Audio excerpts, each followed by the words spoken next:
Ძალიან განვიცდიდა კიდევ ერთხელ საქართველოს და თქვენს პირადად ყველას გავიზიაროთ ეს სამზიმარი და ბედნიერი ვართ რომ ჩვენ საზოგადოება შეუძლია ესეთი ადამიანები შეგვეს. ძალიან დიდი კაცი იყო რა. როგორც პიროვნება და როგორც მსახიობი ეს თემა ქვეყანამეცის და გაანათლოს ღმერთმა მესესული. დიდი დანაკლისია მარჯანიშვილის თეატრის და მარტო თეატრისა და მთელი საქართველოსთვის. უდიდესი მოქალაქე, უდიდესი ხელოვანი წავიდა ამ ქვეყნიდან და დარწმუნებული ვარ დღეს გლოვობს სრულიად საქართველოს.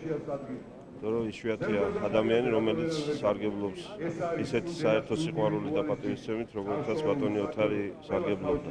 ან სპექტაკლს ნახავდი, ან ფილმს ოთარის შესრულებით და გამოვდიოდი იმ ფილმიდან ან სპექტაკლიდან, ჩემ თავს ვეუბნებოდი, რომ უკეთესი კაცი უნდა გავხდე. ანუ შევდიოდი სხვა კაცი, გამოვდიოდი სხვა კაცი. და მადლობა მას ამისთვის, მადლობა რომ იყო ჩვენ შორის, რომ ასე ღირსეულად ასე რა ვიცი სინდისთან წილნაყარი კაცი და ამდენი რამ გვასწავლა და დღეს მისი დღეა და ვემშვიდობებით, მაგრამ ამავე დროს ვამბობთ გაუმარჯოს ოთარ მეღვინე თოხოცეს.